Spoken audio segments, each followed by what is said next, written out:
Before Milo became the gentle guide we know today, before the elder tree, before the quiet heart teachings, before he ever spoke of stillness, he was a restless wanderer with no understanding of the emptying path. The story you are about to hear is the origin of that transformation, how a young, impulsive mouse met an elder gray squirrel named Vasant, the keeper of stillness, and became his beloved disciple. This encounter shaped Milo's entire life and planted the first seed of the emptying path.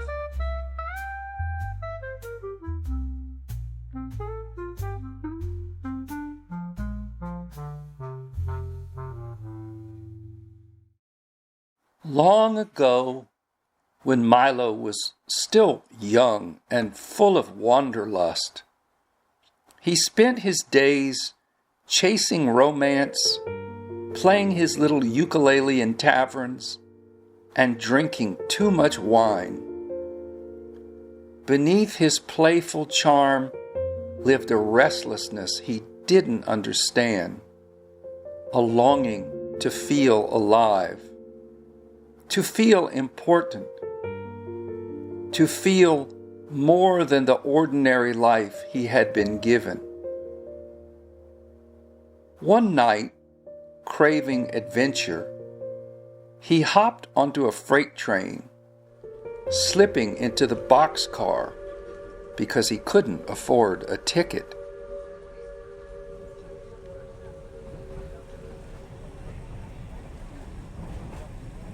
As the train rattled across moonlit fields, Milo felt free, certain that destiny was finally opening its arms to him. But fate had other plans. Two hobo mice, rough and desperate, cornered him inside the boxcar. They saw his innocence, his small satchel, his ukulele case, and mistook his bright eyes for weakness. They robbed him, mocked him, and with heartless force threw Milo out of the moving train. And he tumbled down a gravel slope, bruised, torn, and stunned by the betrayal. And as the train disappeared into the night, so did his illusions about the world. Grief and anger filled him. Bitterness, humiliation, and a desire for vengeance burning like fire in his chest. Limping through the wilderness, binding his wounds with scraps of cloth, Milo muttered about injustice and cruelty, unable to quiet his tormented thoughts. And then Somewhere through the darkness, he noticed a warm glow on a high mountain ledge. A small fire burning near the entrance of a cave. Hungry, frightened, and desperate for any sign of kindness, Milo climbed the narrow path toward the light.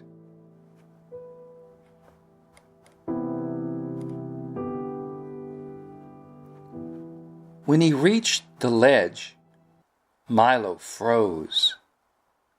Sitting in lotus position before the cave, wrapped in a simple sheepskin, was an elder gray squirrel whose fur was silvered with age and whose presence radiated calm strength.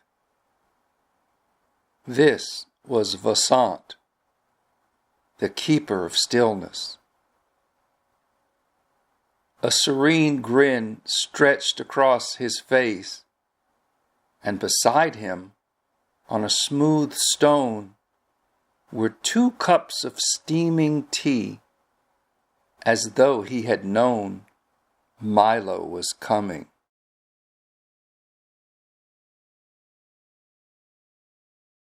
Vasant lifted 1 cup and offered it with both paws. "Ah, young master," he said warmly, "you who are thirsty for knowledge have sought adventure and love, only to be met with the ache of too much cleverness." Milo blinked, shocked. "How do you know about me?" Vasant chuckled softly. "Vasant, the keeper of stillness, sees without ordinary eyes, young one. He pierces illusion like a flame in the dark. I have watched you for a long time, knowing you would come to learn the way of emptying." Milo scoffed. "Emptying? I have known only emptiness and meager fare. I want the opposite. I want to be filled with satisfaction." Vasant grinned a playful smile and closed his eyes and let a long silence settle between them. When the master finally spoke, his voice was gentle.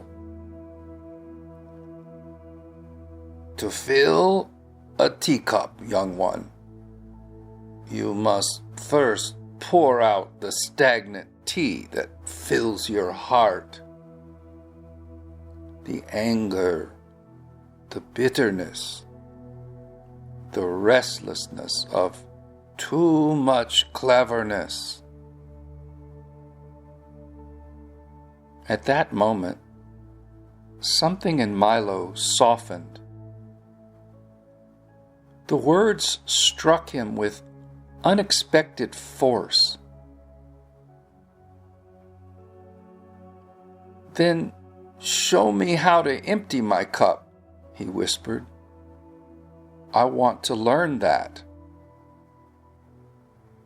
Vasant smiled with affectionate mischief. "Ah, you still think there is something to gain?" "Isn't there?" Milo asked. "No," Vasant replied. "You gain nothing. But when you empty yourself, you will discover more than you can ever imagine."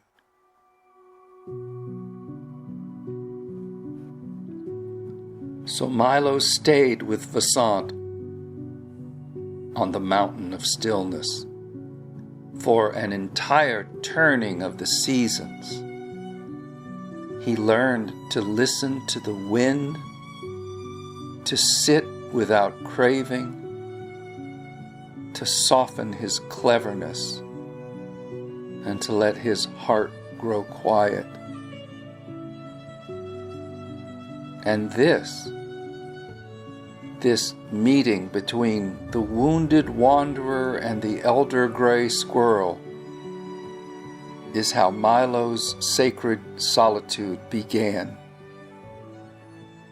It was the birth of the emptying path, the lineage that would one day guide countless others towards stillness, clarity, and the quiet heart.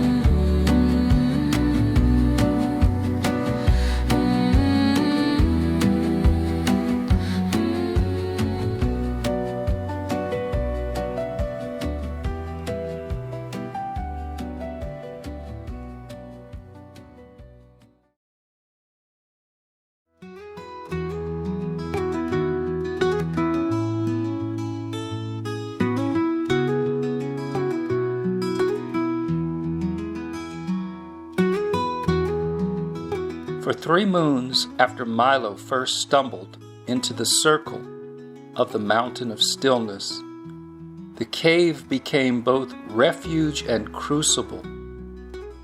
He learned to sit beside the coals without reaching for warmth, learned to breathe without grasping for safety, learned to let silence settle upon him like a soft, patient snowfall. By day, Milo followed Vasant in simple tasks. By night, he slept curled close to the fire. Yet Vasant noticed something the small mouse could not hide. Milo often woke before dawn, trembling, wide-eyed, shallow breath.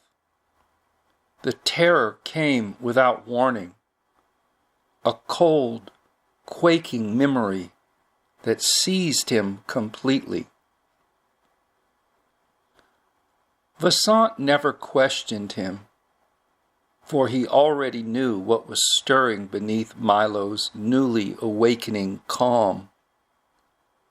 Every creature who begins the way is eventually visited by the old wounds that drive them to seek shelter. It rises not to torment, but to be seen. So Vasant let Milo tremble, trusting that the day would arise when the young one's heart was ready to speak. That day came quietly. Milo had gone out to gather firewood, padding softly through the warm forest path. When he returned, he saw Vasant standing in a shaft of morning sun, eyes half closed, turning slowly in a quiet circle, as if tasting the air. His face shone with an inner brightness. Milo had never seen his teacher look so open, so unguarded, so full of gentle delight. The sight stirred courage in him.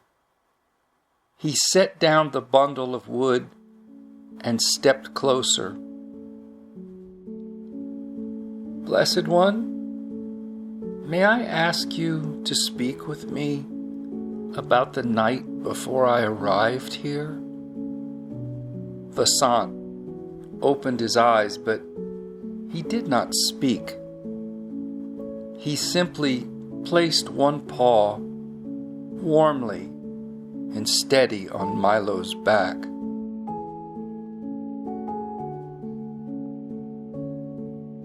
I was thrown from a train in the dark, he whispered. 2 hobo mice taunted me. They robbed me and tossed me off the train. I thought I would die in that wilderness. I keep waking, remembering it. I don't know how to stop the fear. Vasant waited until the tears and the trembling softened under his paw. Only then did he speak. Little one, what you faced was real. And fear is not a failure. It is the body calling for shelter. Let us honor that first. Milo's shoulders shook, and the last bit of unspoken terror spilled out of him. Vasant continued, Those mice who harmed you were not stronger than you. They were only frightened in a different way. Some tried to escape their fear by hurting others. You, Milo, did not become like them. You felt your fear. You survived your fear. That already shows the seed of a greater strength. Milo looked up, eyes glistening. But I was so afraid. Of course, Vasant said, voice quiet as a resting stone. Being thrown into the dark, not knowing the ground beneath you, that is a shock to the small animal mind. But listen carefully now. There is a deeper mind within you that did not panic, even when the body trembled. That deeper mind guided you here. That mind is your friend.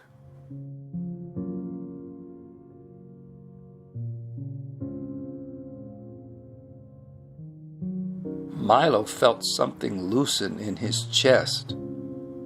I never thought of it that way. The wilderness did not abandon you, Vasant said. It witnessed you. And when a being suffers but does not harden, the wilderness draws near. Do not let this event teach you to fear the world. Let it teach you to sense the difference between danger and unkindness. Only one of these must be avoided. The other must be understood.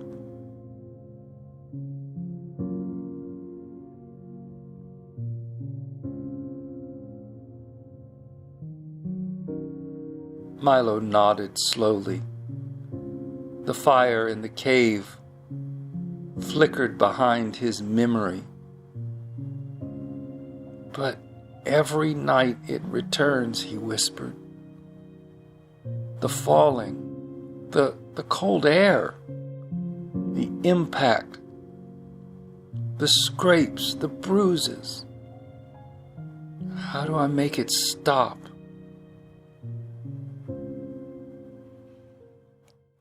Vasant knelt to meet his gaze.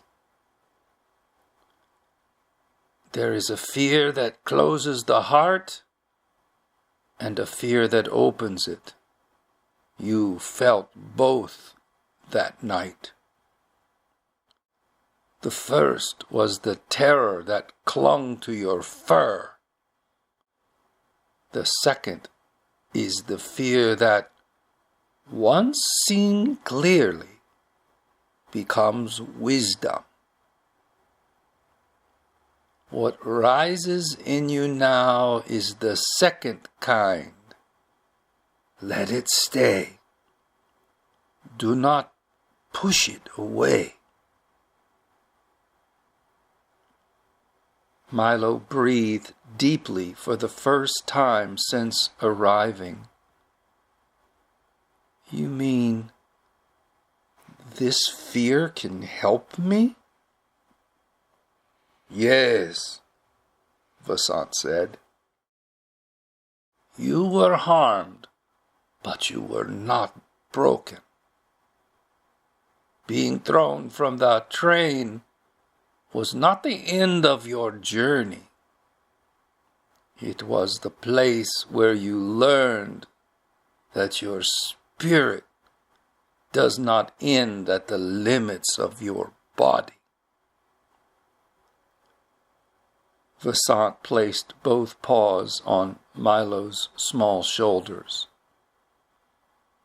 As long as you stay close to your inner stillness, you will never again be alone in the dark. And you have come to the Mountain of Stillness for a reason. What frightened you, dear Milo, will become the very power that awakens you. Milo felt a warmth spreading through him, a warmth not from the sun, but from a place he had never touched before. He bowed his head.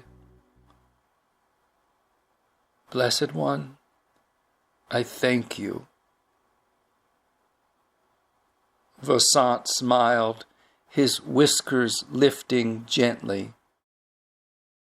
Walk with your fear, Milo. Do not run from it. When the trembling comes, sit with it as you would sit with a friend beside the fire. In time, you will see. The terror that once tried to destroy you is the very flame that will illuminate your path.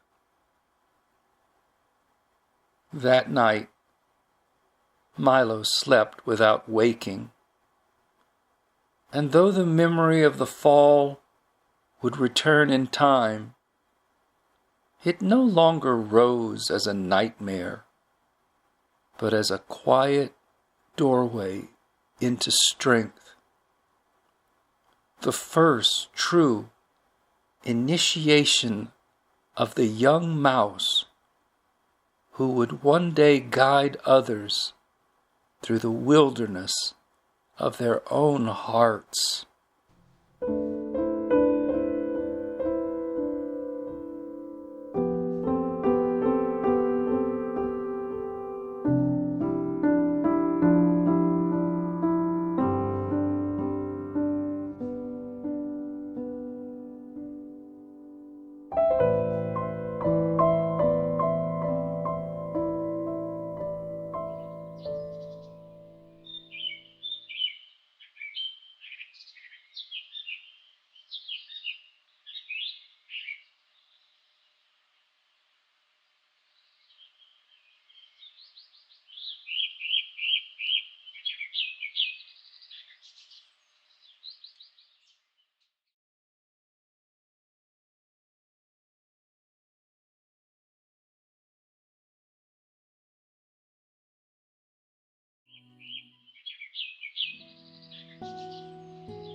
Milo had lived quietly under the elder tree for many seasons now, and once in a while, when the breeze felt just right, he would visit the little tea shop in the village. It was a modest place. A few wooden tables, the scent of herbs in the air, and windows that let in the morning sun like soft fingers. Milo always chose the same corner, where he could sit with his book of poems and quietly observe. He noticed something over time. The mice who came into the shop often arrived with their minds elsewhere, busy, distracted, tapping and talking, worrying and hurrying, even while sipping their tea. It wasn't that they were unkind, just far away. Somewhere in their heads, somewhere not here. One morning, as Milo visited the tea shop and sipped his tea, a gentle hush came through the doorway. A young mouse stepped in. Soft gray fur, warm eyes, and a little woven pouch of her own tea blend. She paused at the threshold, noticing the light, the way the steam rose from the cups. She didn't rush. Milo watched her with quiet curiosity, and then she saw him, and without words, simply sat nearby, not to impress, not to intrude, just to be.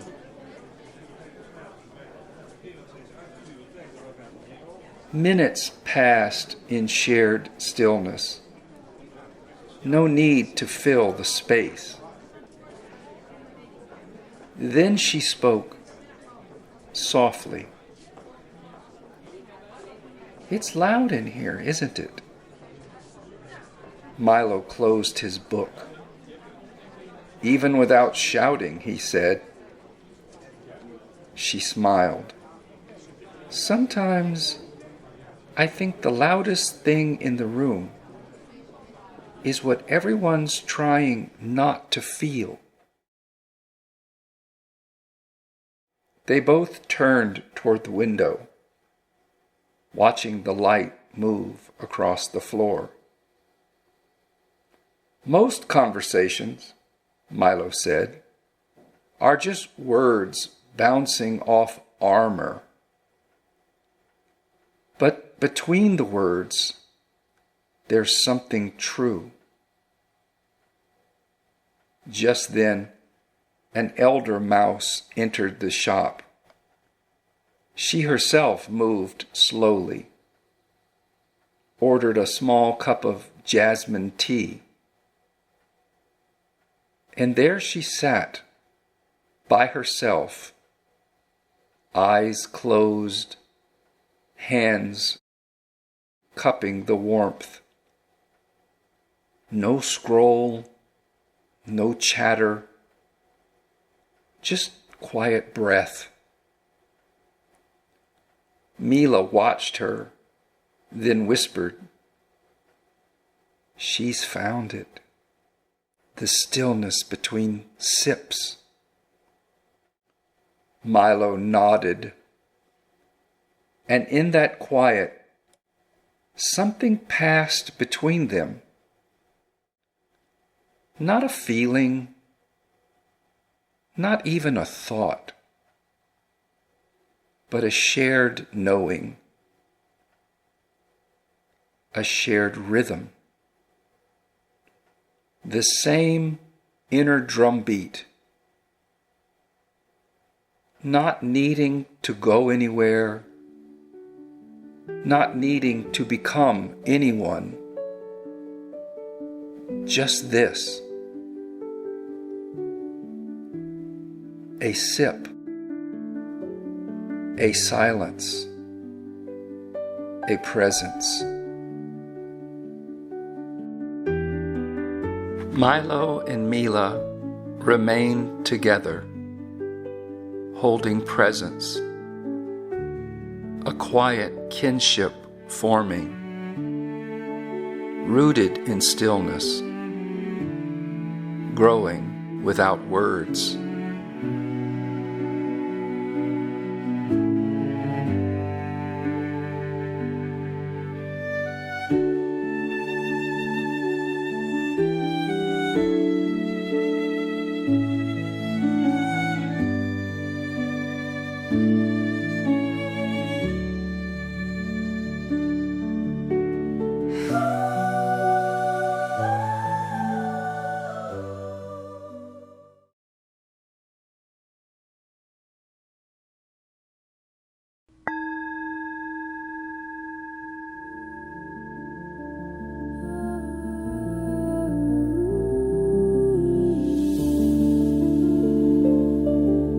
It was in the deep stillness of pre-dawn. Milo awoke before the birds. The burrow was quiet, and Mila lay peacefully beside him, her breath slow and steady. But something in Milo stirred. It wasn't with worry, but with a quiet pull. He slipped from the warmth of the blankets and stepped outside into the dark hush of early morning. The night air was cool and damp. Crickets still sang, and a few distant night birds called. Milo sat on the root bench just outside the elder tree door, his paws folded gently in his lap. He did not move. He only listened. And then from the stillness came the voice, not with sound, but through the current of silence. It was the voice of the elder sage, Vasant.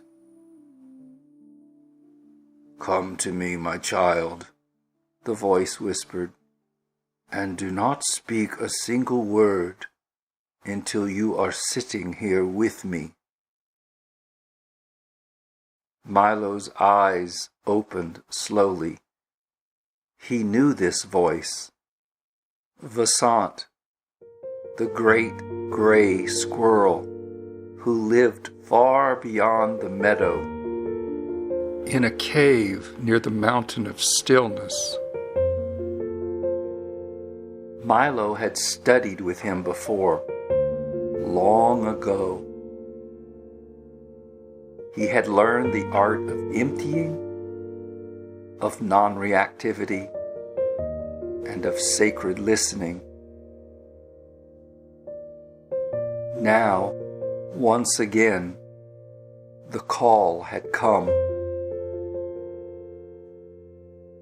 At first light, Milo returned to the burrow and found Mila stirring. He said no words, for he had vowed to remain in silence. But Mila already understood. The same voice had come to her too. She embraced Milo gently, kissed him on the brow, and placed a small satchel of food in his paw.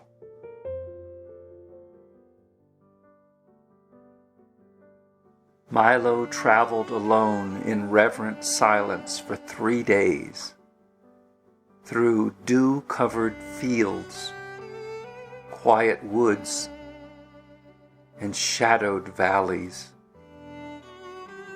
He did not rush. He breathed. He listened. He felt the presence of all things. Finally, he reached the cave. Vasant sat in the entrance, wrapped in a single blanket of sheepskin, as still as the stones behind him. His eyes opened slowly when Milo arrived, and they bowed in silence. For a long while, they simply sat, not to exchange words, but to share the same stillness.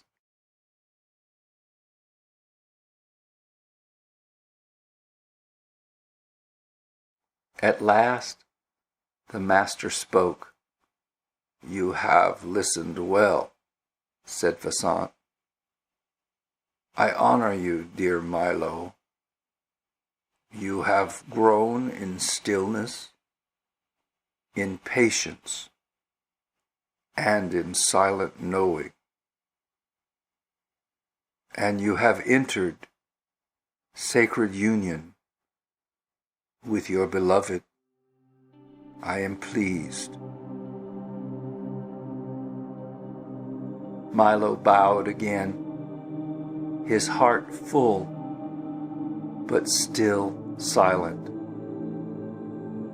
"But," said Vasant, "you have not yet learned all I came to teach you." Milo's ears perked slightly. What more could there be? The sage continued, "Now that you no longer live in solitude, now that you walk the sacred path of union, you are ready for deeper teaching. You are ready to learn the musical harp of the body." Milo looked up with quiet wonder.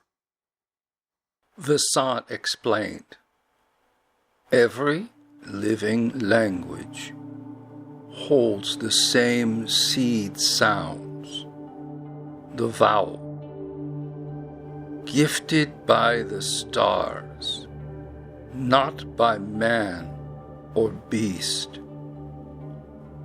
These tones are not cultural. They are primordial. Hidden within them are frequencies that awaken the sacred centers in the body. When chanted in purity, they vibrate the inner temple, just as the wind causes strings to hum." Milo closed his eyes. The cave grew still again.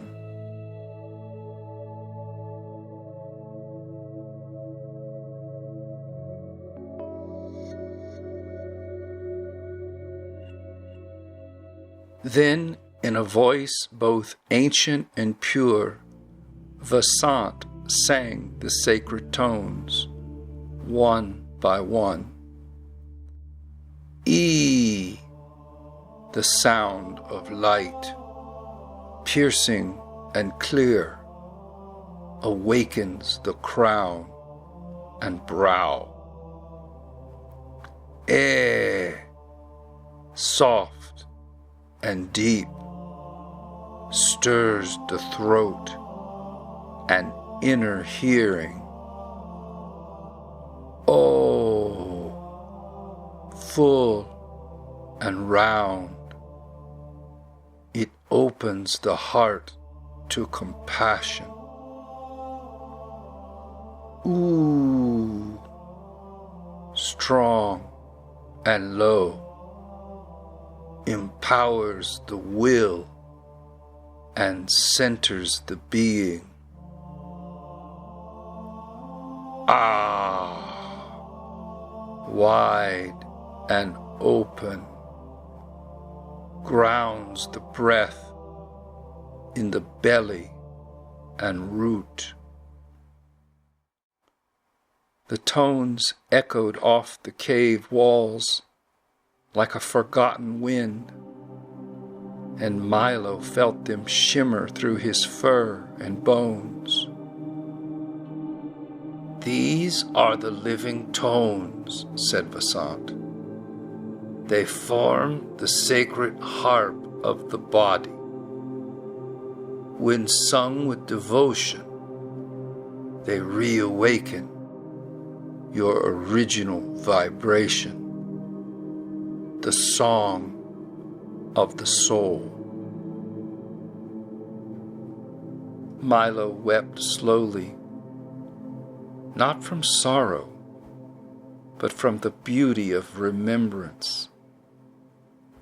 He stayed with Vasant 2 more days, chanting gently in the stillness. Then he journeyed home to Mila, not just to return, but to share the tones with her. And together they sat beneath the elder tree, hand in hand, and began to sound the vowels, softly, slowly, letting their bodies become instruments of the sacred. And in that moment, 2 hearts remembered their origin, not in thought, not in word, but in vibration. Milo reached into his satchel and pulled out the small, weathered, worn ukulele, the one Mila had once given him on the day they first shared silence together. He tuned it gently, each string humming to the breath of the breeze.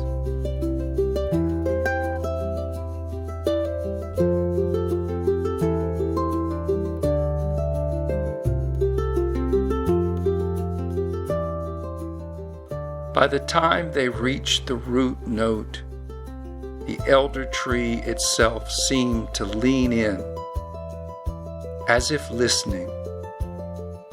The wind had stopped. The forest paused. There were no spectators, no teachings to recite, no need for understanding. Only presence, sounded, sung, and shared.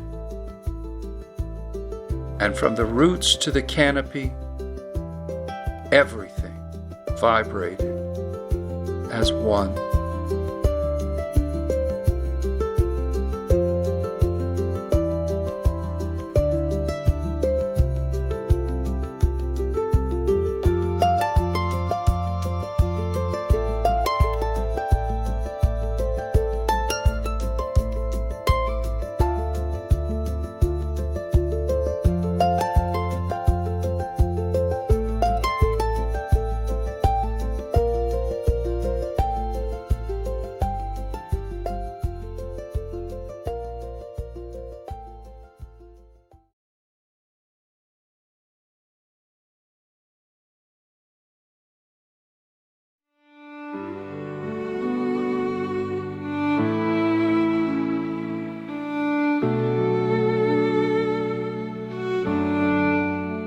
One bright morning, Milo and Mila wandered along the forest path.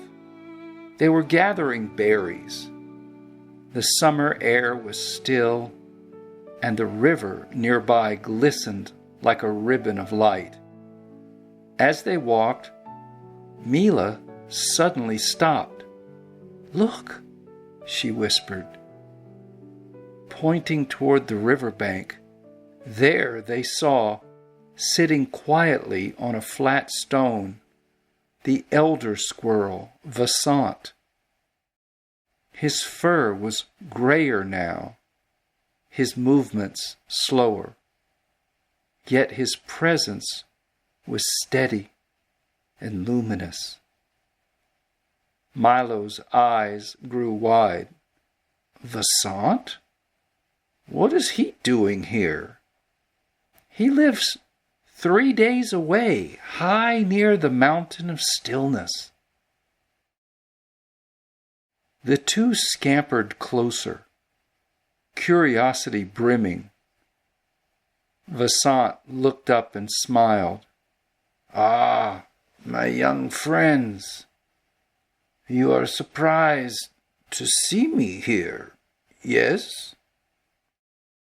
Milo nodded eagerly. "I thought you never left the mountain." Vasant chuckled softly. "Every 7 years, I make a pilgrimage to the river of years. It is my way of honoring the flow of time. Even stillness must bow to the river." Mila tilted her head. "Well, why do you call it the river of years?" Vasant gazed at the water, shimmering in the light. "Because, young one, this is the way life flows. It is like a river, and when you are young, you are the rushing rapids, leaping with energy. In the middle years, you are like the steady current, strong and sure. And in old age, you become the deep pools, moving slower, but reflecting the sky more clearly. All of it is the river, my friends. All of it is life." Milo frowned. "But I don't want to grow old. I don't want to lose my strength." Vasant placed a gentle paw on Milo's shoulder. "The trees do not mourn when they can no longer bend like saplings. Their roots grow deeper. Their shade grows wider. That is their gift. Growing old is not losing life. It is giving it in a new way." Mila's eyes softened. "But how can we accept the years as they change us?" Vasant nodded. Come sit by the river. I will show you a breath that has carried me through many seasons." So the three of them sat in stillness by the flowing water, and Vasant spoke gently. "Breathe in as though you are receiving the freshness of the river, and say quietly inside, 'This moment arrives. And hold it for a heartbeat, as the river sometimes pauses in a pool.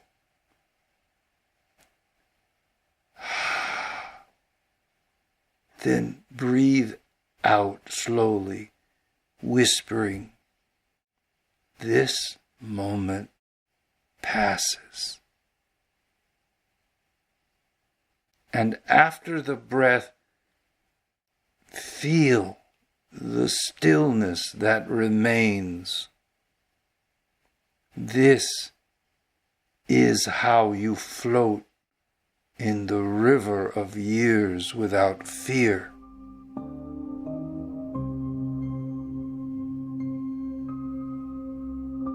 Milo and Mila breathed with him, watching the water ripple and flow. Their hearts felt lighter, calmer. The river seemed less frightening now, more like a companion. As the sun dipped low, the elder rose. "Remember, little ones, the river carries you. Trust it. It will bring you home." Milo and Mila watched as Vasant continued his pilgrimage downstream, a quiet figure in the fading light. And then they sat together by the riverbank, breathing in the rhythm of the water. And in that hush of evening, the song of the river seemed to sing these words. "Carry me where the rivers dream. Hush the light and the golden gleam. You hold me close and set me free. And still you carry me.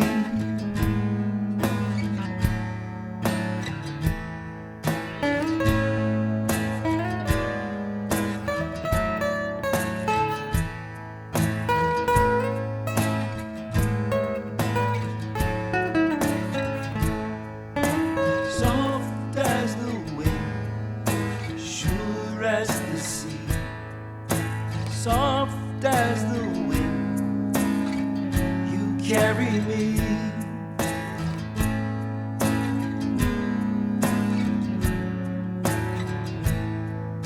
Soft as the wind, sure as the sea.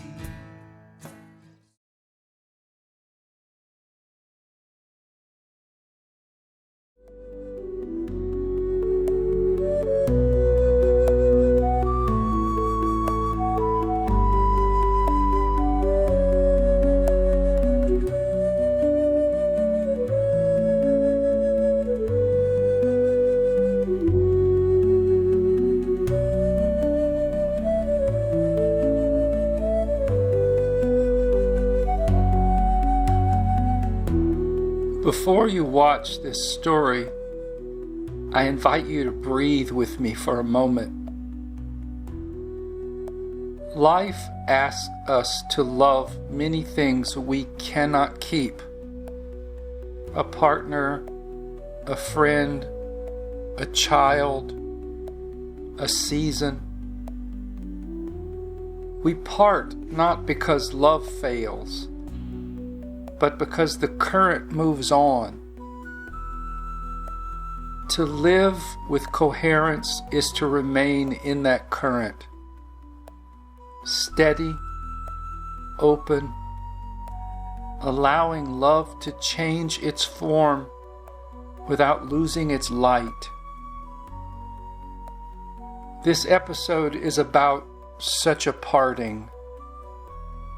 It's not an ending, but a widening of the heart. And may it help you remember that beneath all movement, love remains.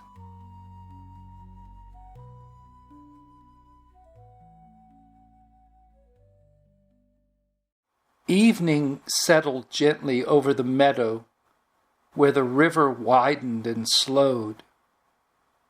The air was cool, touched by the scent of pine.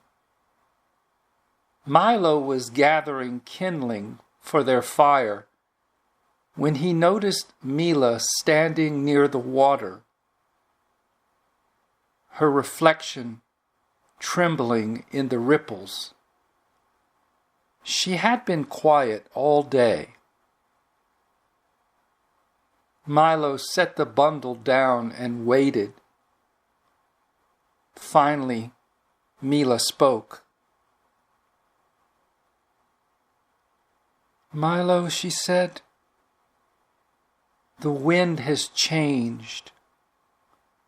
I feel it calling me north. Not far, but far enough. I've tried to ignore it, but it keeps returning, soft and certain."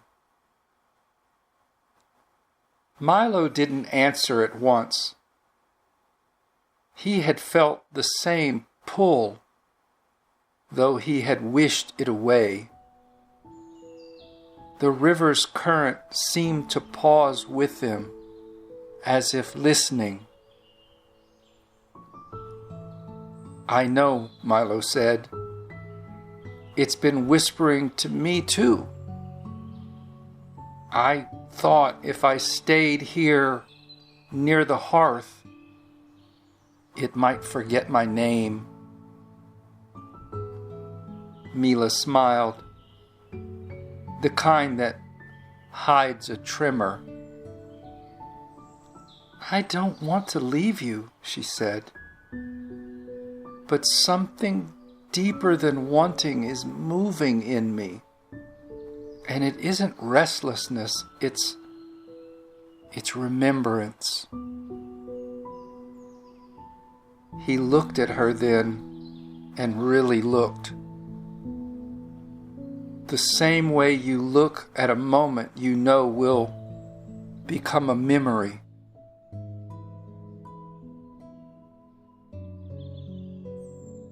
"We've walked so far together," Milo said. "But perhaps this is how the current teaches trust. By sending us down separate streams that still meet beneath the surface." The two of them were silent, and the river murmured, and a heron lifted off into the light.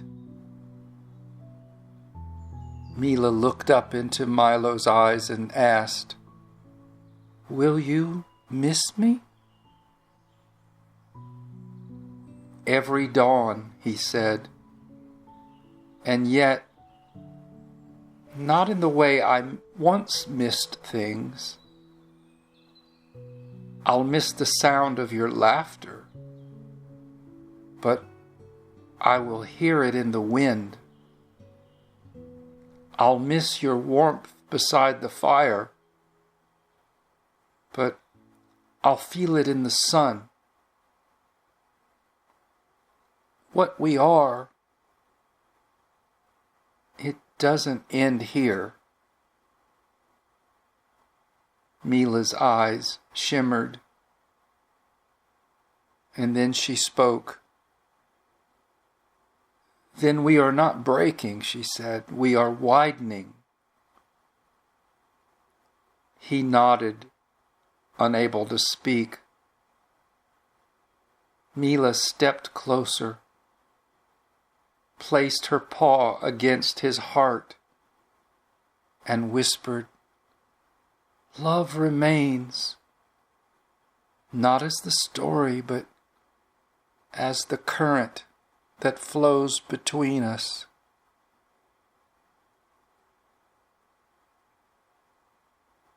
At that moment, the sky deepened into gold. They stood until the last light left the river. Then, without ceremony, Mila turned away toward the mountains, and Milo turned to face the valley. Each took one slow step, then another.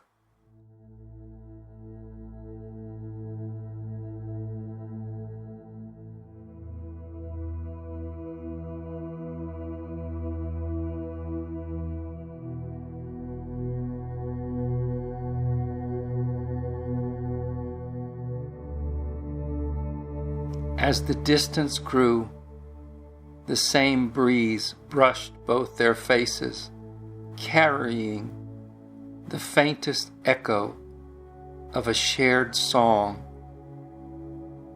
the song of the river that no path can truly divide.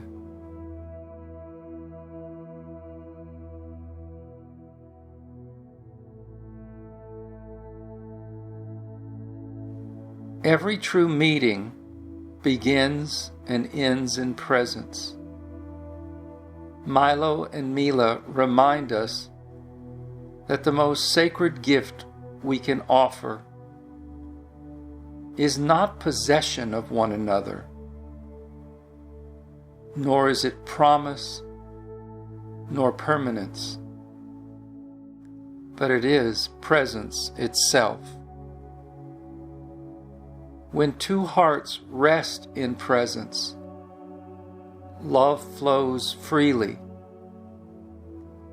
And when presence withdraws, love still remains,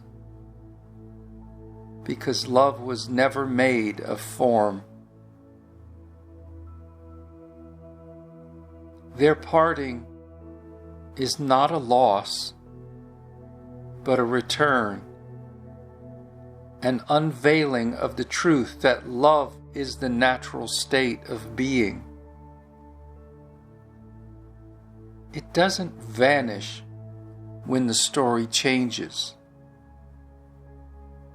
It expands beyond the story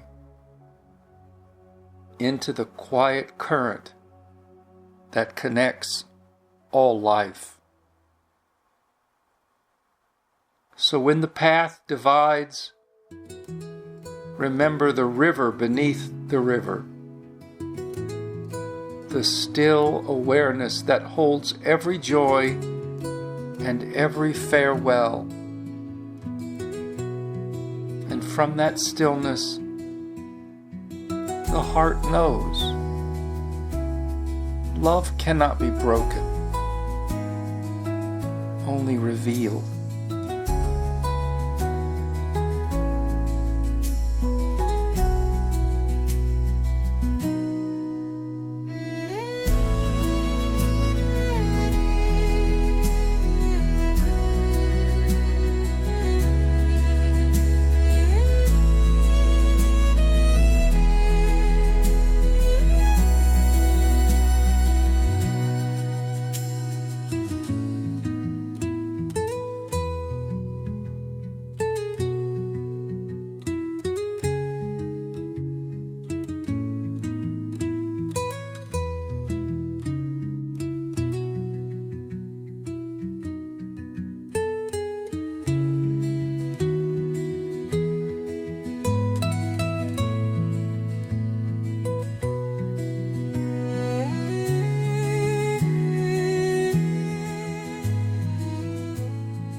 The air on the mountain has grown thin and still.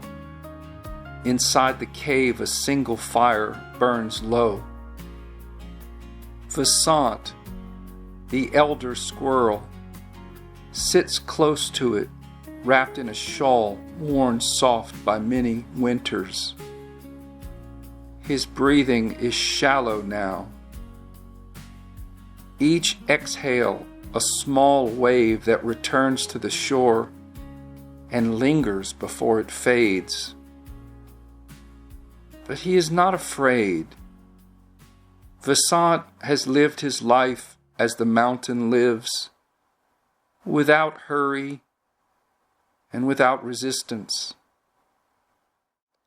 Yet he knows the time is near when even stillness must release its form. He closes his eyes and listens, not outwardly, but to the great silence moving through the world.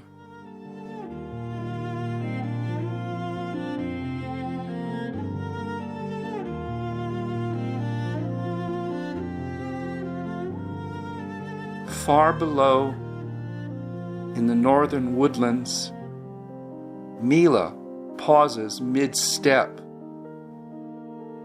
A wind she cannot name brushes her cheek, and something stirs deep inside, perhaps a quiet recognition that she cannot explain. It is the same current she once felt on the night Milo heard the call of the mountain. The same unseen voice that whispered to both of them in the dark. She turns toward the north, and she does not question why.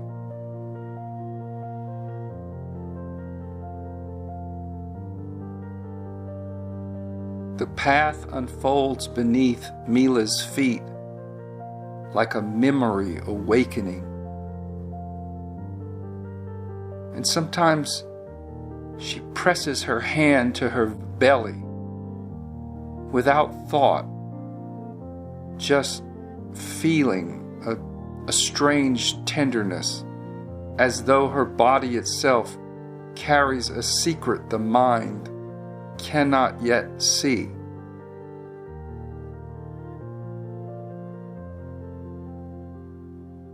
Though the terrain was rough and the wind had a chill, by nightfall, Mila reaches the mouth of the cave. The fire's glow flickers across the stone walls, and in that faint orange light, she sees the old teacher sitting by the flame. His eyes open slowly, and a faint smile crosses his face. "Ah, the heart of my student has found its way here." Mila looked surprised. "You remember me?" Vasant smiled a grin and said, "I have known you through his eyes.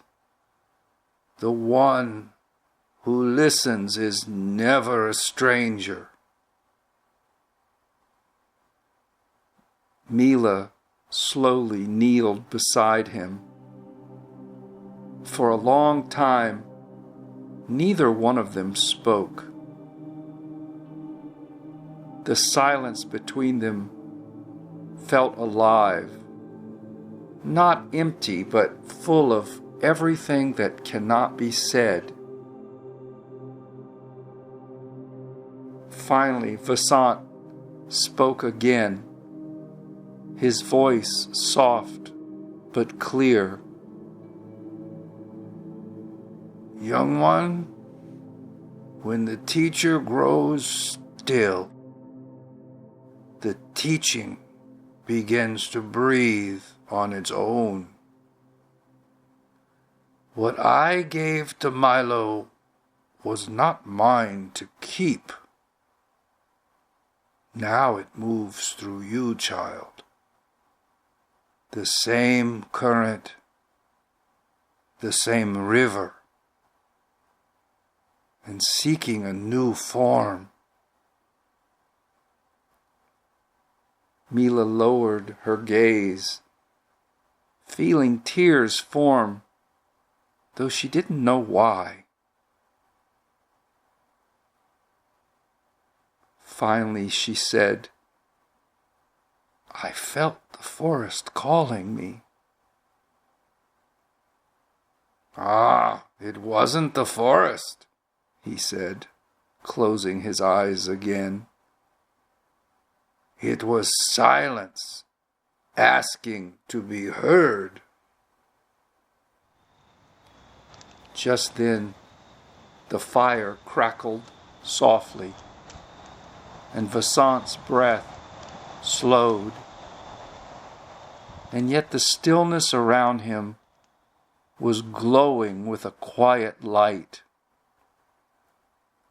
Mila felt it, the subtle fading of strength, and tears rise unbidden in her eyes. Mila looked at his form before speaking. Master,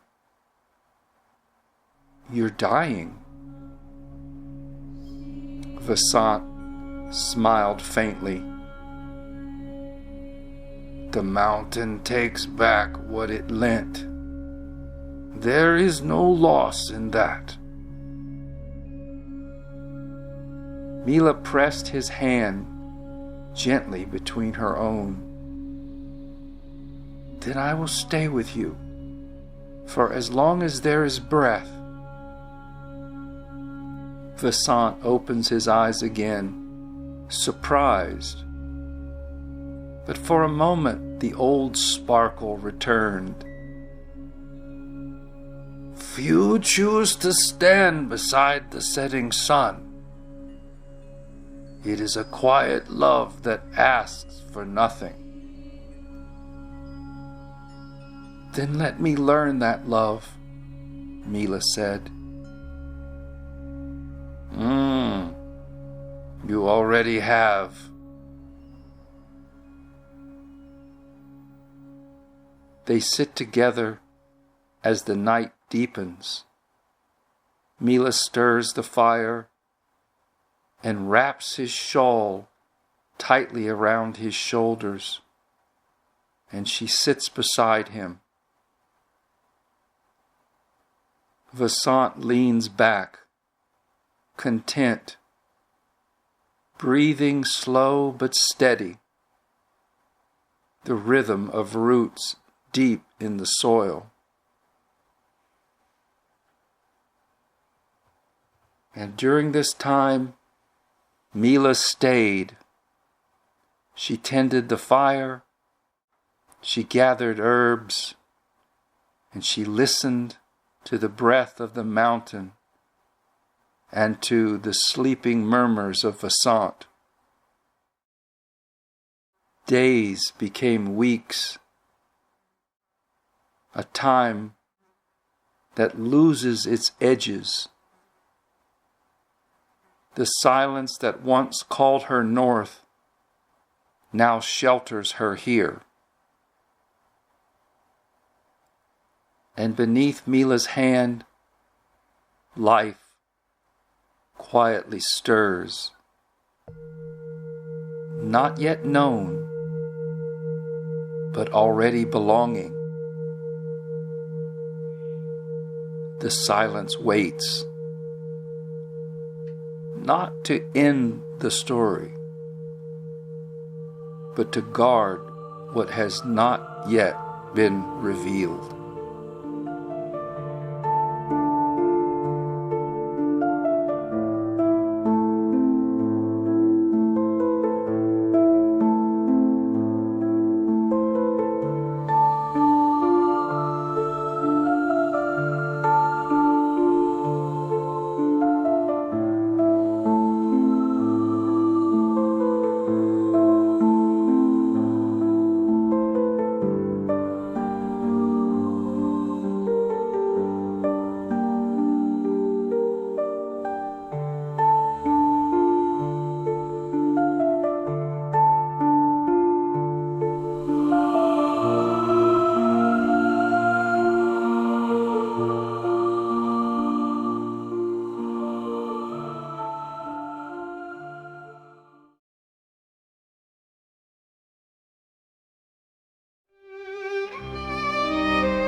mountain was silent except for the faint crackle of the fire and the long, slow rhythm of breathing.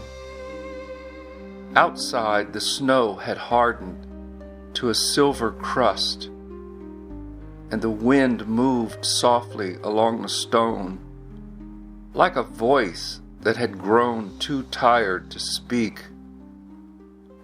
And within the cave, a small flame cast its amber light across Vasant's still frame.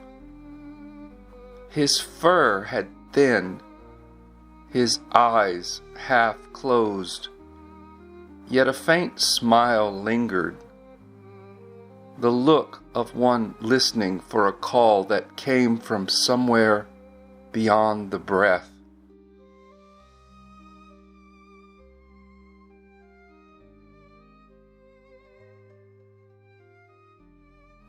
Mila knelt beside him, one paw on her belly.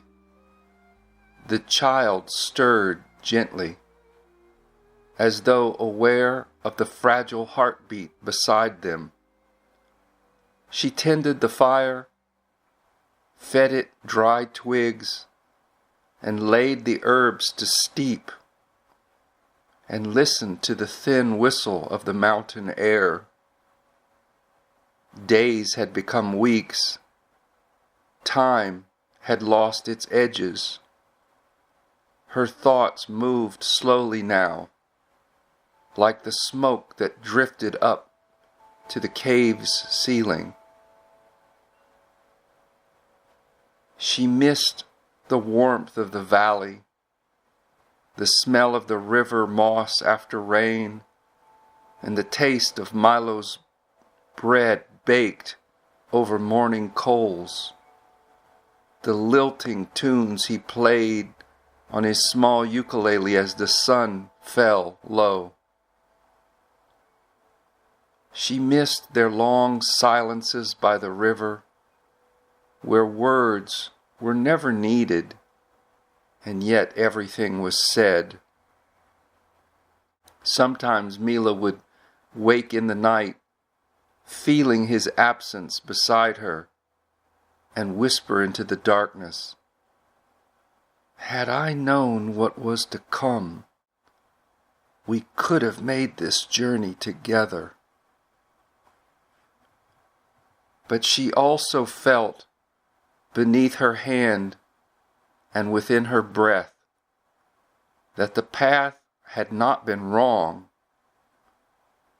The silence that once called her north now sheltered her here, not as separation but as preparation. What she had learned in the valley with Milo had made her heart tender, and what she was learning here with Vasant was making it strong. Both teachings, love and endurance, were shaping her for what would soon be asked of her.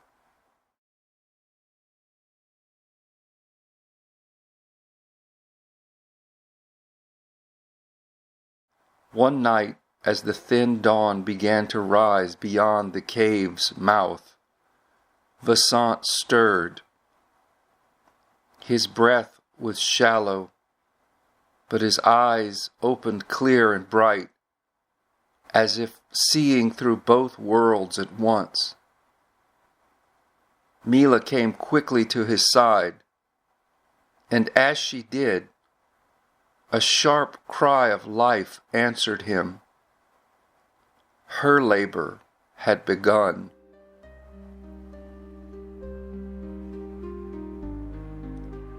Through the long hours that followed, the cave was filled with the mingled sounds of ending and beginning.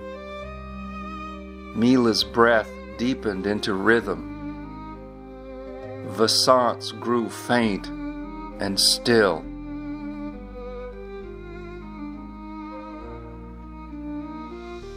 At last, as the fire glowed steady and golden, the child was born.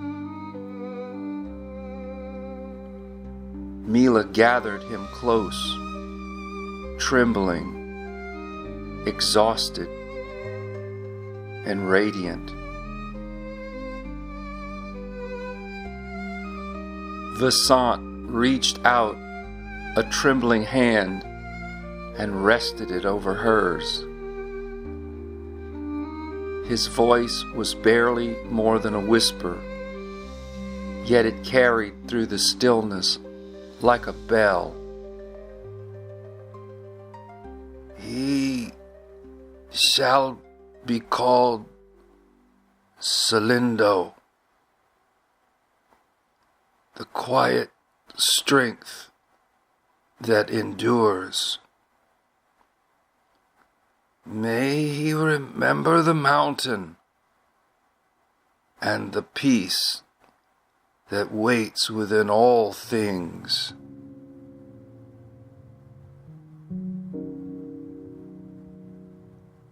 Mila wept, but it wasn't from sorrow alone, but from the vastness that opened through her heart.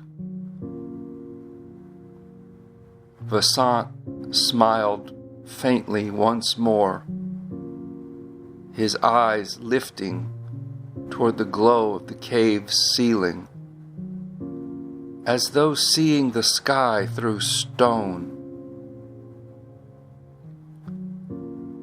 The circle is complete, he murmured, and with that, his breath released into stillness, quiet, whole, and unafraid.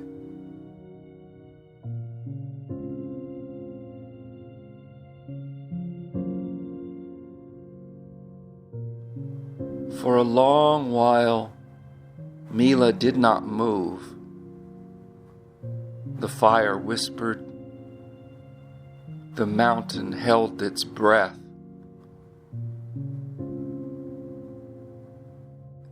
Then, with reverent care, she wrapped the shawl around Vasant's shoulders and placed her sleeping child close beside him.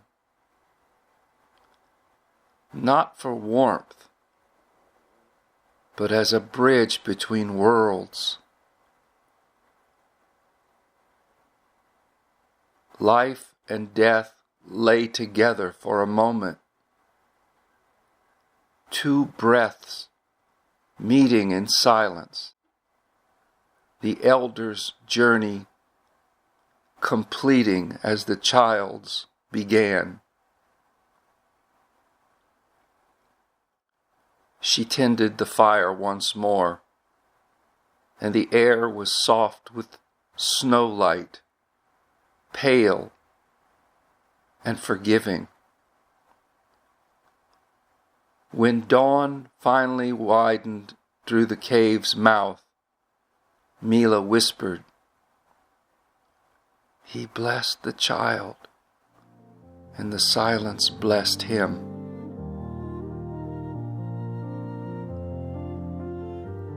The mountain answered with quiet wind, and far below, in the valley of the elder tree, a gentle mouse named Milo paused mid-song, sensing something in his heart, a warmth, a tear, a stirring of light. And he looked toward the distant peaks and smiled, not knowing why, only that love had just been born again.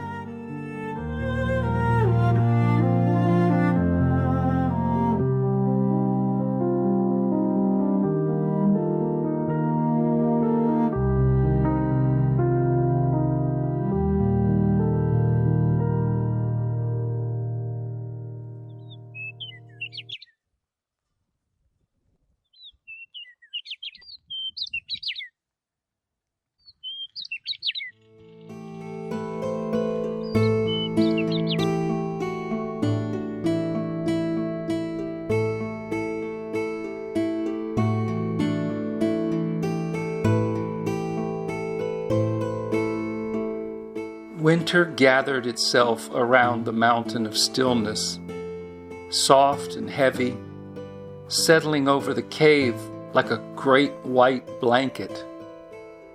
The wind drifted through the pines in long, sighing breaths, and each night the small fire burning inside the cave became Mila's only warmth as she cared for her newborn son. Vasant, the spiritual grandfather of the child, had passed gently, as one returning to the current he had served all his life.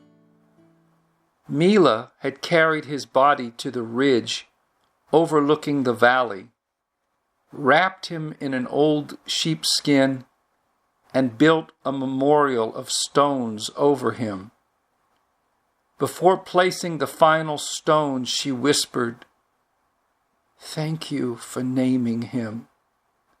Thank you for blessing two worlds into one."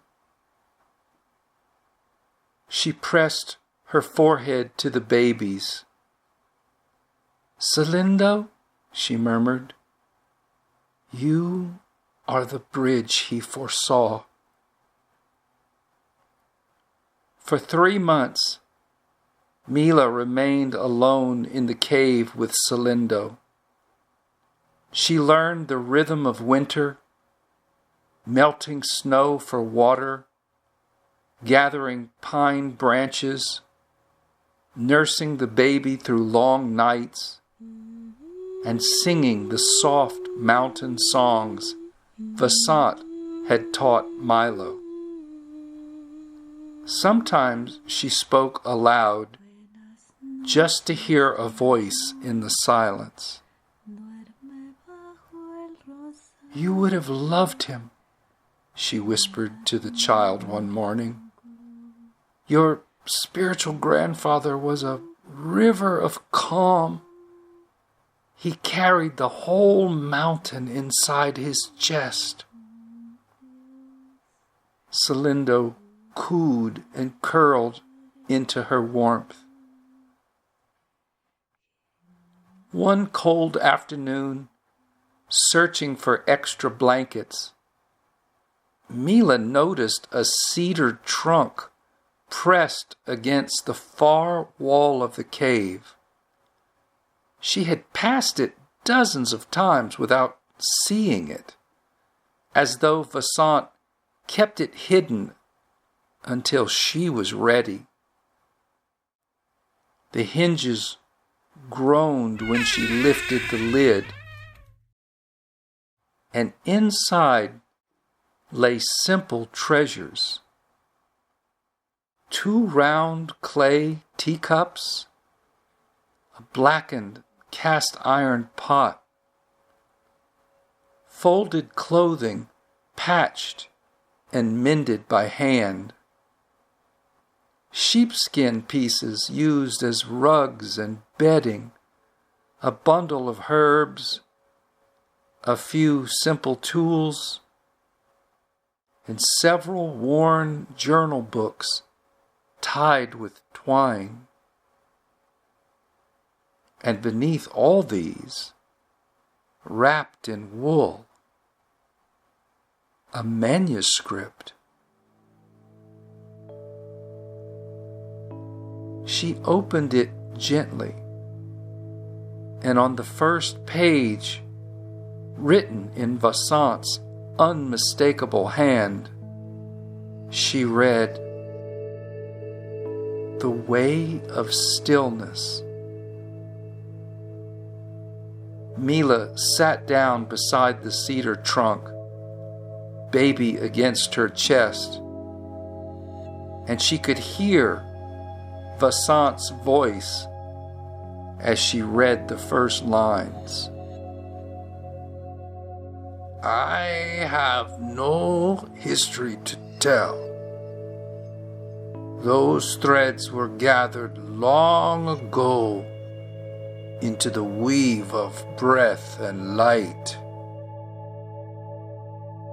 Mila felt her breath stop, and she turned the page.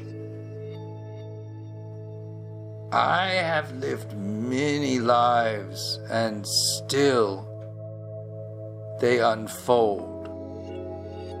Not before nor after, but all within this single moment.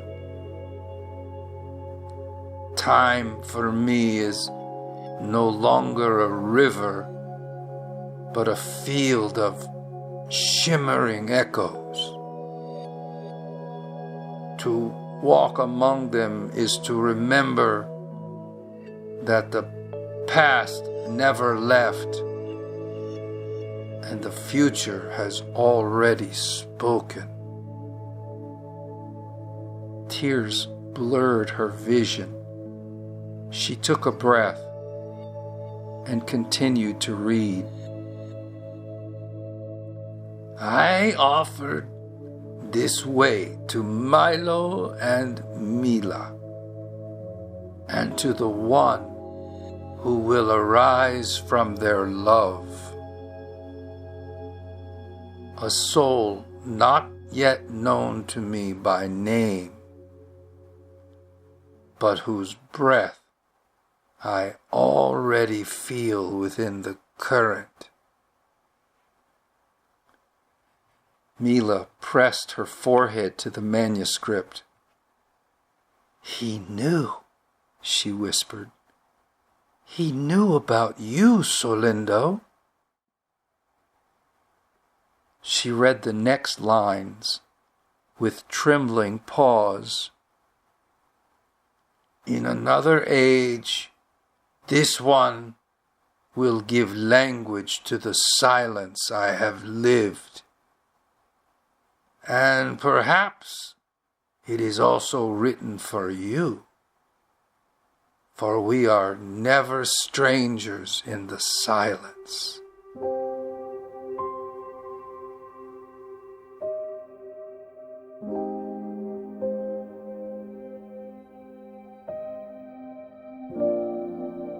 The worn manuscript rested in Mila's lap like a warm coal. This was meant for Milo, she said softly to the baby. I am only its keeper, but he is the one who must receive this.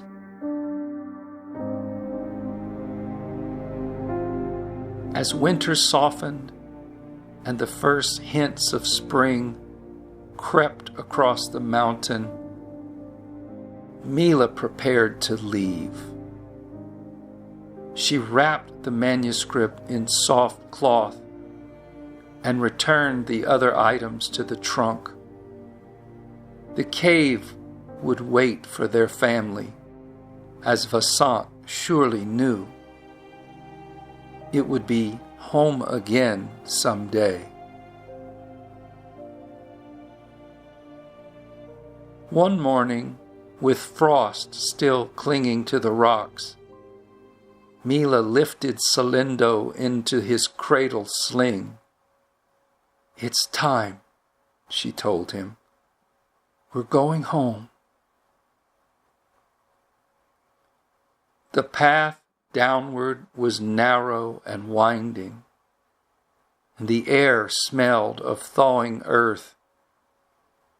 And as she descended, she spoke to her child. You're going to meet him soon, little one.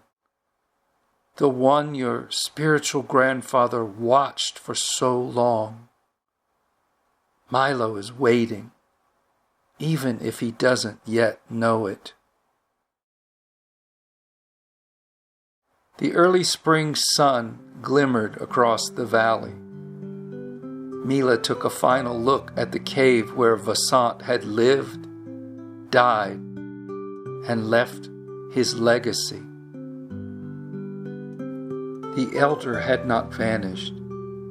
He had simply stepped into the silence he had spent his whole life preparing to enter.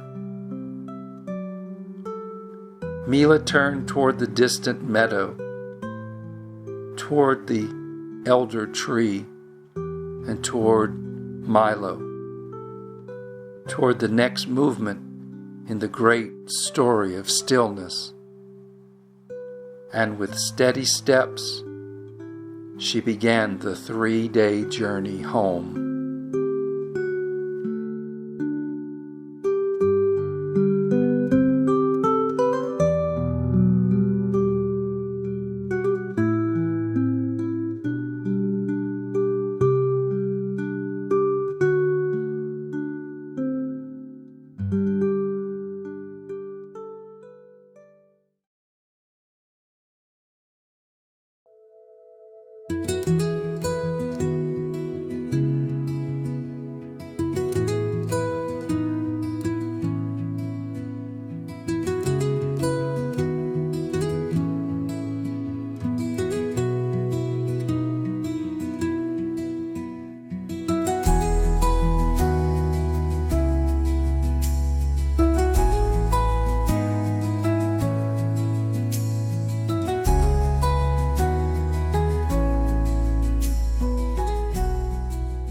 The first light of early spring lay soft across the meadow when Milo saw her. From the doorway of the elder tree, he noticed a small figure on the distant path, cloak stirring in the wind, something cradled to her chest. He thought her a traveler until the scent on the wind made his heart know what his mind could not speak. Mila! He stepped out beneath the old branches, breath caught, paws tingling. As she drew near, he saw her face, a little thinner from winter, yet alive with quiet strength. And in her arms, wrapped in sheepskin, a tiny mouse child stirred and blinked at the world.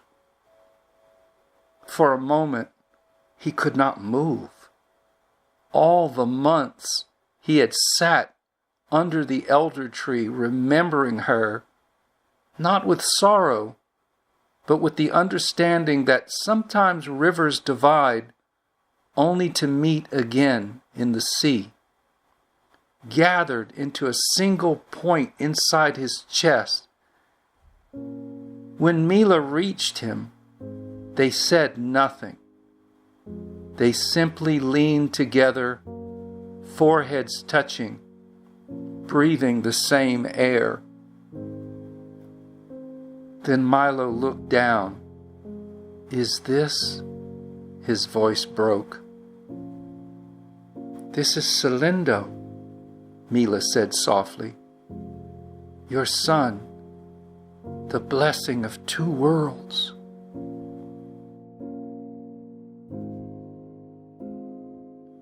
Milo's paws trembled as he reached out. I didn't know you were carrying him when you left. I didn't know either, she said. Vasant knew before I did. In his final days, he told me the current would continue through a child born of our love. He didn't say how or when, only that I would recognize the moment when it arrived. Solendo blinked up at Milo with clear, steady eyes. That gaze loosened the last knots of doubt in his heart, and he gathered the child gently, feeling the delicate weight against his chest. Since Vasant's passing, the emptiness in him shifted, not filled, but quietly rearranged. Something new had entered. You came home, he whispered. Both of you.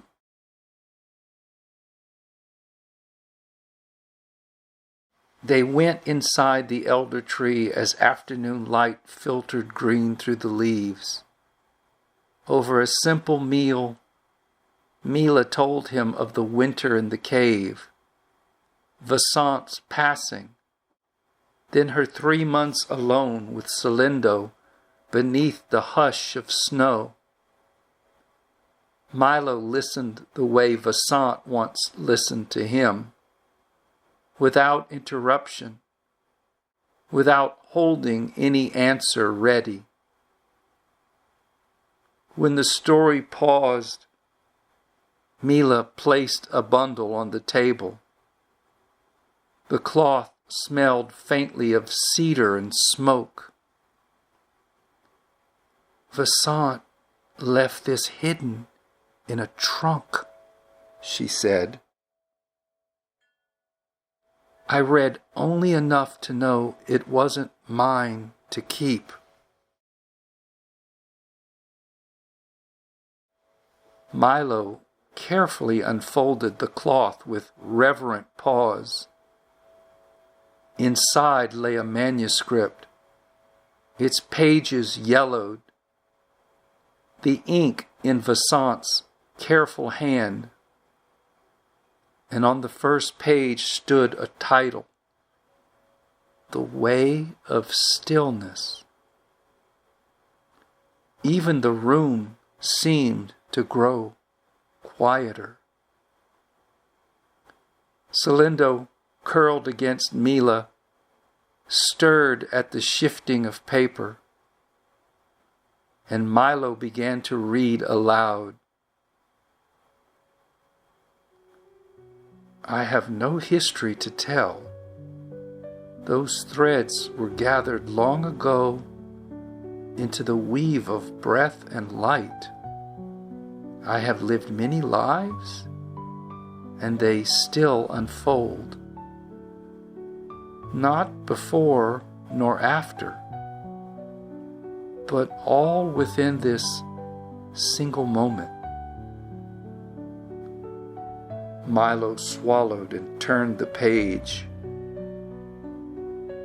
I offered this way to Milo and Mila, and to the one who will arise from their love, a soul not yet known to me by name, but whose breath I already feel within the current. In another age, this one will give language to the silence I have lived. Milo stopped. The fire crackled. Solendo's tiny paws rested on the edge of the manuscript as if to steady it.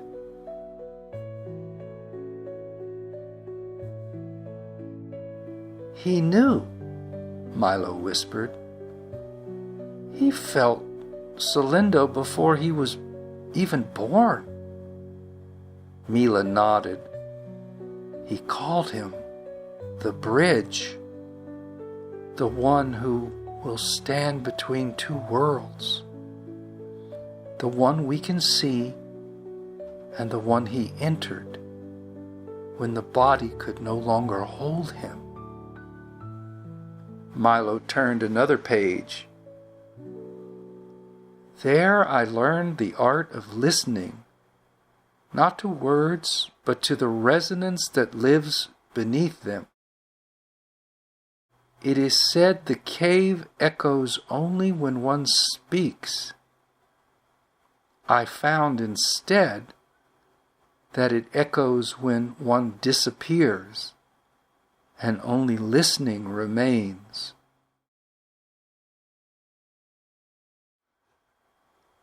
A chill of recognition passed through him. He could almost feel again the warmth of sheepskin, the cool of stone, the slow hush of the firelight in Vasant's silence. To listen, the next line read, is to let the world settle inside you without distortion, to allow another's voice to ripple across still water and return as understanding, not reaction. Milo closed the manuscript. The cave was not only his dwelling, he said. It was his way of listening. It was his doorway. He did not disappear in death. He stepped into a deeper stillness we could not yet follow. When I laid the last stone over him, Mila said, the mountain felt open. It was as though something stepped through a hidden gate. I felt him in the wind ever since. That night, after Solendo slept in moss and sheepskin, Milo stepped outside alone. Stars filled the sky. The elder tree stretched its branches above him like a sheltering hand. He closed his eyes, and in the quiet between heartbeats, he felt it, a nearness at his back, familiar as the scent of Vasant's tea. "You're still here," he whispered. "Not as fur or bone, but as something I have no name for." A breeze moved through the branches. Then Milo understood. Stillness had not marked Vasant's end, only his unveiling. When Milo returned inside, Mila looked up. "You know," she said. "I know. The elder tree has been our refuge. The mouse village has shown us joy. But Solendo must grow where silence is his first language.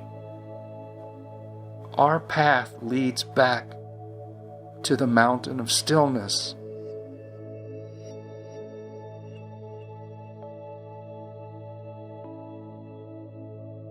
Mila smiled.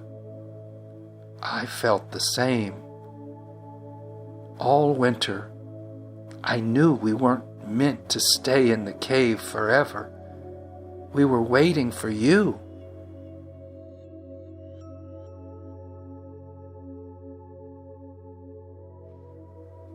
The next morning was bright, and Zeph arrived.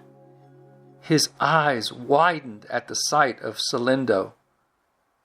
"So, this is the one the wind whispered about." Milo and Mila told him of their decision to entrust the elder tree to his care and to return to the cave of silence to tend Vasant's way. Zeph's ears fell a little, then lifted with quiet pride. "You were never meant to grow old under these branches," he said. "You've walked between worlds from the start, and I will tend what you began. And when the winds call, I'll find you again." They shared one final evening, telling stories, laughter, tea under the elder branches. At dawn, the forest was still, birds just beginning their songs. Milo and Mila packed lightly. A few tools, some food, Solendo's cradle wrap, and Vasant's manuscript. Milo stopped to touch the old tree's bark. You sheltered our beginning. We will send our quiet back to you on the wind. Zeph bowed to Solendo.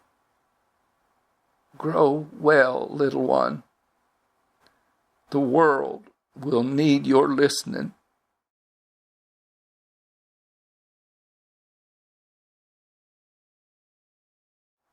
Then they stepped onto the path toward the mountains. The journey took 3 days. Meadows were dotted with spring flowers. Streams ran free of ice. And under the stars, Mila read by firelight, while Solendo nursed and slept. For stillness is not the end of life, she read, but its unveiling.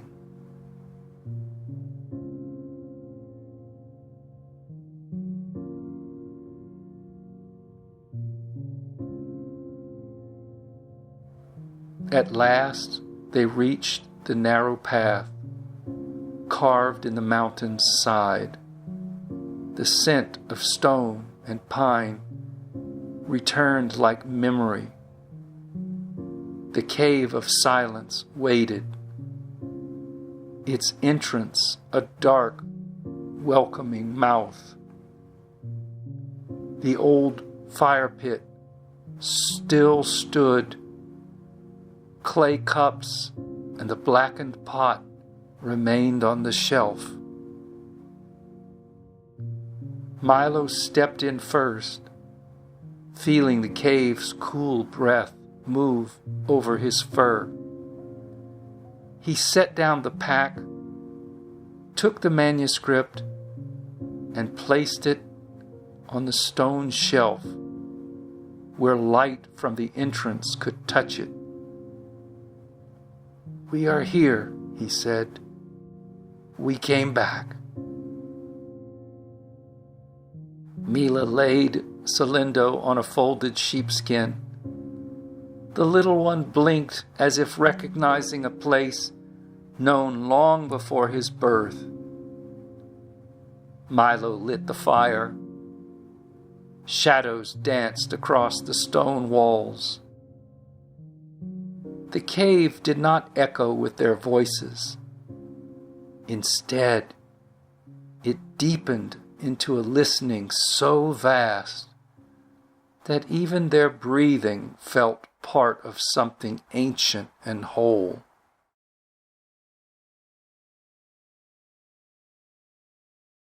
Some teachers do not depart, Milo thought, remembering Vasant.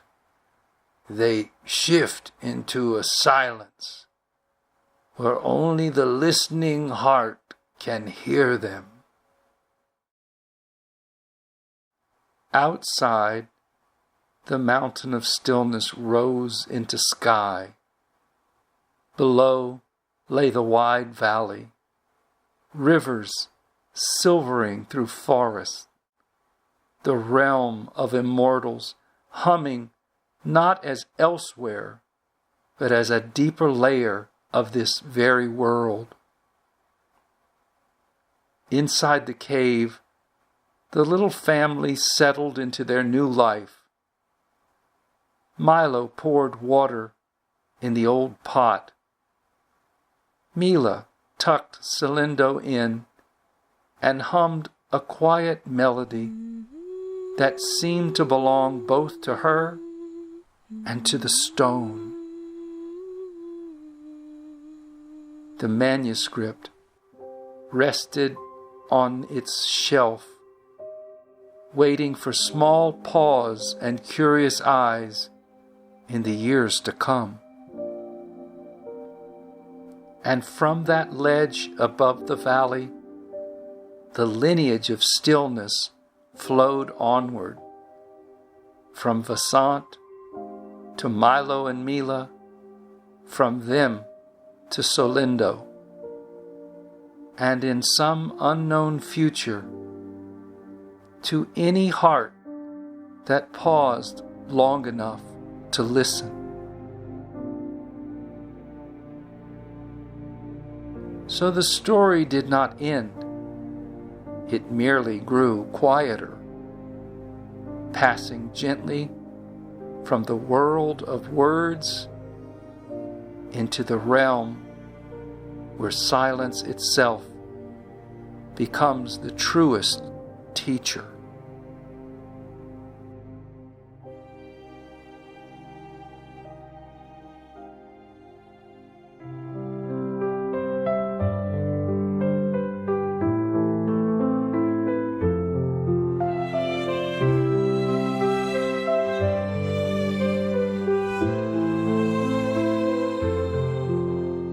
Leaves are rustling on the ground, thunder's distant solemn sound. Wind is whispering in the trees, autumn's bringing whispered pleas. Candles flicker, shadows dance. In the glow there's so much chance. Warmth of blankets holding tight in the golden autumn light. Soft winds croon a lullaby. Cloudy skies begin to cry. In this cozy haven found, peace and echoes all around.